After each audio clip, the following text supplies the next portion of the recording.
'Son of Muthanna' అనే movie అయితే చూడడం జరిగింది భయ్య. యాక్చువల్‌గా ఇదొక కన్నడ మూవీ అనమాట. ఆగస్ట్ 22 అలా థియేటర్ రిలీజ్ అయ్యి రీసెంట్‌గానే మన తెలుగు ఓటీటీలో కూడా డబ్ చేసి రిలీజ్ చేశారనమాట. ఫైనల్‌గా మూవీ చూసాక నా ఒపీనియన్ చెప్పాలంటే, అసలు ఈ మూవీ ఎందుకు స్టార్ట్ చేశానురా అనిపించింది. అనుకుంటానే ఉన్నాను. అది కన్నడ మూవీ. బాగా ఆలోచించుకో చూసే ముందు ఒకటికి 2 సార్లు. చూసావంటే మళ్ళీ బలైపోతావు అని ఒకటి 2 సార్లు ఆలోచించి, సర్లే అని చెప్పి మార్నింగ్ 4:00 లేసాను. ఇంక నిద్ర పట్టలేదు. ఏం చేయాలో అర్థం కాక, సర్లే ఈ మూవీ ఉంది గదా! ఈ మూవీని చూద్దామని జెప్పి అలా చూస్తా ఉన్నాననమాట. 4 క్యారెక్టర్లు భయ్యా మూవీలో. 4 క్యారెక్టర్‌లు మించి ఒక్క క్యారెక్టర్ ఎక్కువున్నా సరే, మళ్ళీ మీరు నా యూట్యూబ్ ఛానల్‌లోకొచ్చి ఆ రివ్యూ ఎక్కడుందో ఎతికి కింద కామెంట్‌లో యేసుకోండి ఇబ్బంది లేదు. 4 క్యారెక్టర్ల కంటే ఎక్కువే ఉండదు సినిమాలో.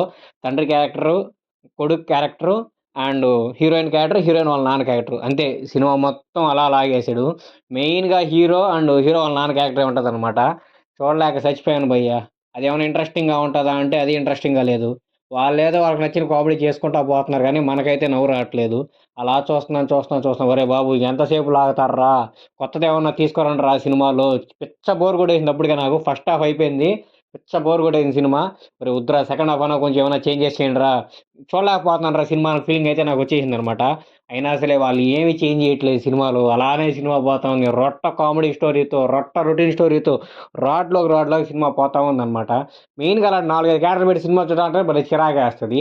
అదీ కాకుండా వేరే ప్లేసెస్ కూడా మార్చకుండా ఆ ఇంట్లోనే మొత్తం తీశారనమాట. అది ఇంకా చాలా పెద్ద చిరాకేసింది. ఆ ఇంట్లోనే అన్నీ చూస్తా ఉంటే అబ్బో! మన వల్ల కాట్లేదనమాట. అంటే మనకేందంటే కొంచెం యూనిక్‌గా ఒక ఇంట్లో తీసినా సరే చూస్తాం.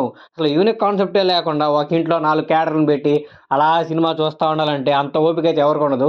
ఖచ్చితంగా టైం బొక్క తప్పితే ఏముండదు. ఎంత టైం బొక్కుందో అంత టైం బొక్కనమాట. మాటల్లో కూడా చెప్పలేము. నాకప్పుడు అనిపించింది కడుపు మండిపోయిందనమాట. తెల్లారితో లేసి ఏదో మంచి మూమెంట్‌తో మూడ్‌నైతే స్టార్ట్ చేయాలి. అనవసరంగా ఈ సినిమా చూశానురా 2 గంటలు బొక్క అసలు ఈ సినిమా బాలేదు, ఏమి బాలేదు. వేస్ట్‌గా చూశానురా ఈ సినిమా అన్న ఫీలింగయితే నాకు కలిగిందనమాట. ఎందుకు చూసానని చెప్పి చాలా అంటే చాలా రిగ్రెట్ అయ్యాననమాట. సో, మీరు కూడా రిగ్రెట్ అవ్వకుండా ఉండాలంటే ఈ సినిమా చూడకుండా ఉండడమే బెస్ట్ అనమాట. పొరపాటున ఈ సినిమాని చూసారంటే నాలాగే మీరు కూడా రిగ్రెట్ అవుతారు.